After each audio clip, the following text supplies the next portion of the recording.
ইফতারির সময় দুটি খাবার খাবেন না। প্রিয় ভাইরা আমার, ইফতারির সময় আপনি দুটি খাবার অ্যাভয়েড করবেন। এই দুটি খাবার আপনি খাবেন না, তাহলে কিন্তু আপনি মারাত্মক ক্ষতির মধ্যে পড়ে যাবেন। আপনি কিন্তু অসুস্থ হয়ে যাবেন, আপনি বিপদে পড়ে যাবেন। দেখা যায় আমাদের ভাইরা যারা আছেন, বোনেরা যারা আছেন, সারাদিন রোজা রেখে ইফতারির সময় এমন কিছু খাবার খায় যে খাবারগুলো খাওয়ার কারণে সে অসুস্থ হয়ে যায়, তার পেট ফুলে যায়, পেটে গ্যাসে চাপ দেয়, অনেক প্রবলেম হয়ে যায়, অনেক ক্ষতির মধ্যে পড়ে যায়। প্রিয় ভাইরা, মনে রাখবেন, রোজা হচ্ছে এটা একমাত্র আল্লাহর জন্যে। এই রোজার মাধ্যমে আল্লাহ তাআলা আমাদের গুনাহ মাফ করে দিবেন। এই রোজার মাধ্যমে আমরা আল্লাহ তাআলার নৈকট্য হাসিল করতে পারবো। এই রোজার মাধ্যমে আমরা আল্লাহ তাআলার কাছাকাছি যেতে পারবো। এই রোজার মাধ্যমে আমরা আমাদের জীবনকে পরিবর্তন করতে পারবো। এই বিষয়ে আল্লাহ তাআলা জানিয়ে দিয়েছেন, আস-সাওমু লি ওয়া আনা আজজি বি। রোজা হচ্ছে একমাত্র আমার জন্যে। এই রোজার প্রতিদান আমি আল্লাহ তাআলা নিজে দেব। এই জন্যই প্রিয় ভাইরা আমার, আমরা অবশ্যই রোজা ঠিক করে রাখবো।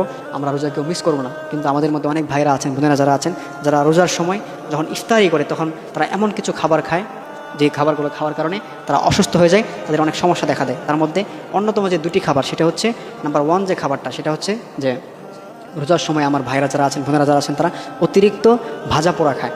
এই ভাজা পোড়া খাওয়ার কারণে পরে দেখা যায় গ্যাসে এত পরিমাণ চাপ দেয়, এত পরিমাণ অসুস্থ হয়ে যায়, তখন দেখা যায় রোজা রাখতে পারে না, অসুস্থ হয়ে যায়। এই জন্য প্রিয় ভাইরা আমার, বোনেরা যারা আছেন, অবশ্যই এই বিষয়টা অ্যাভয়েড করতে হবে। আপনারা অতিরিক্ত ভাজা পোড়া খাবেন না, আপনারা এটা অ্যাভয়েড করবেন। কেন, আপনি যখন অসুস্থ হয়ে যাবেন তখন কিন্তু আপনি রোজা রাখতে পারবেন না। আর আপনি যদি রোজা রাখতে না পারেন, তাহলে আপনি আমল করবেন কীভাবে? রোজার মাধ্যমে আপনি যত বেশি বেশি আমল করতে পারেন, যত বেশি বেশি আপনি নফল নামাজ পড়তে পারেন। কিন্তু আপনি যদি এই খাবারগুলো খেয়ে আপনি অসুস্থ হয়ে যান, তখন আপনি রোজা রাখতে পারবেন না, আপনি নফল নামাজ পড়তে পারবেন না, আপনার কত বড় একটা ক্ষতি হয়ে যাবে না? আপনি তখন তো গুনাহগারদের কাতারে আপনার নাম উঠে যাবে, তাই না? এই জন্য অবশ্যই এই বিষয়গুলো দিয়ে আমরা সতর্ক থাকতে হবে। আমরা রমজানের সময় অতিরিক্ত পরিমাণ ভাজা পোড়া খাবো না। আমরা ইফতারির সময় আমরা খেজুর খাবো। এই যে খেজুর আছে, এটা খেলে আপনার সারাদিনের যে একটা ক্লান্তি, এটা কেটে যাবে। আপনি দেখেন যে আপনার শরীরে একটা শক্তি পাবেন, আপনার শরীর স্ট্রং হয়ে থাকবে, আপনার শরীর দুর্বলতা প্রকাশ করবে না। এই জন্য অবশ্যই আমরা ইফতারির সময় খেজুর খাবো।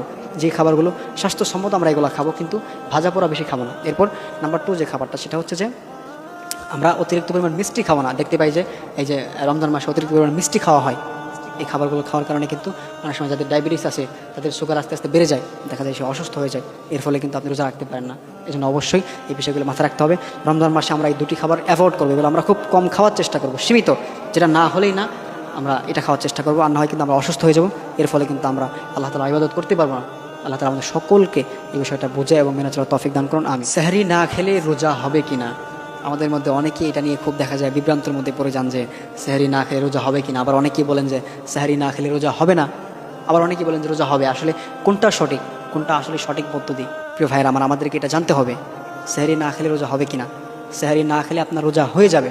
আপনি যদি সেহরি না খেতে পারেন, দেখা যায় অনেক সময় কোনো কারণে আমরা উঠতে পারি না, উঠতে একটু লেট হয়ে যায়, দেখা যায় যে আজান পড়ে গেছে, রাতে তারাবির নামাজ পড়ে যখন আমরা ঘুমিয়ে পড়েছি, তখন দেখা যায় সে সাথে আমরা উঠতে পারিনি, সেহরির যে সময় ছিল এটা শেষ হয়ে গিয়েছে, আপনি খেতে পারেননি। তখন দেখা যায় অনেকে কী করে ভাবে যে আমার রোজাটা মনে হয়নি, তখন দিনের বেলা সে খেয়ে ফেলে। ভাইরা মনে রাখবেন, এটা করবেন না। সেহরি না খেলে আপনার রোজা হয়ে যাবে, তবে এই সেহরির মধ্যে বরকত রয়েছে।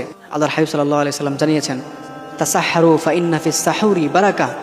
তোমরা সেহরি খাও, এই সেহরির মধ্যে বরকত রয়েছে। এজন্য আমরা অবশ্যই সেহরি খাওয়ার চেষ্টা করব। কিন্তু যদি না খেতে পারি, বাই চান্স কোনো কারণে উঠতে পারেনি বা মিস্টেকলি খেতে পারেনি, এতে করে যে আপনার রোজা হবে না তেমনটা না, আপনার রোজাটা হয়ে যাবে ইনশাআল্লাহ। আপনি রোজা কন্টিনিউ করবেন, কিন্তু এই সেহরির মধ্যে বরকত রয়েছে। আমরা অবশ্যই সেহরি খাওয়ার চেষ্টা করব। আমরা যখন তারাবির নামাজ পড়ে এসে আমরা যখন ঘুমিয়ে পড়বো, তখন আমরা অবশ্যই অ্যালার্ম দিয়ে ঘুমাবো। সেহরির যে সময় আছে, সেই সময় আমরা আধা ঘন্টা বা 1 ঘন্টা আগে আমরা অ্যালার্ম দিয়ে আমরা ঘুমিয়ে পড়বো। এরপর আমরা অ্যালার্ম অনুযায়ী উঠে আমরা সেহরি খেয়ে এরপর ফজরের নামাজ আদায় করে এরপর আমরা আবার ঘুমিয়ে পড়বো। অবশ্যই আমরা সেহরি খাওয়ার চেষ্টা করব। সেহরি খাওয়াটা এটা হচ্ছে বরকত। সেহরি খেলে এটা আপনার, এটার মধ্যে বরকত রয়েছে, এটার মধ্যে কল্যাণ রয়েছে। আল্লাহর হাবিব সাল্লাল্লাহু আলাইহি সাল্লাম এই বিষয়টা জানিয়ে দিয়েছেন। এই জন্য আমরা অবশ্যই সেহরি খাবো। কিন্তু অনেকেই আবার এটা নিয়ে বিভ্রান্ত সৃষ্টি করেন যে সেহরি না খেলে রোজা হবে না, তোমার রোজা হয়নি, এরকম করে অনেকেই বলেন। এটা হচ্ছে একটা ভুল কথা। সেহরি না খেলেও আপনার রোজা হয়ে যাবে, কারণ আপনি তো নিয়ত করেছেন আপনি রোজা রাখবেন, আপনি রাতের বেলা খেয়ে ঘুমিয়েছেন, সুতরাং আপনার রোজা হয়ে যাবে। কিন্তু এই সেহরির মধ্যে বরকত রয়েছে, এটা খেলে এটার মধ্যে কল্যাণ, এটার মধ্যে বরকত রয়েছে। তাসাহহারু ফা ইন্না ফিস সাহুরি বারাকা।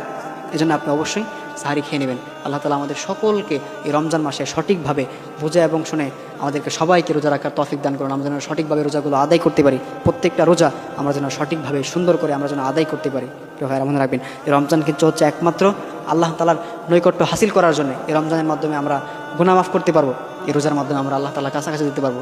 আল্লাহ তাআলা জানিয়ে দিয়েছেন, আস-সাওমু লি ওয়া আনা আজজি বি।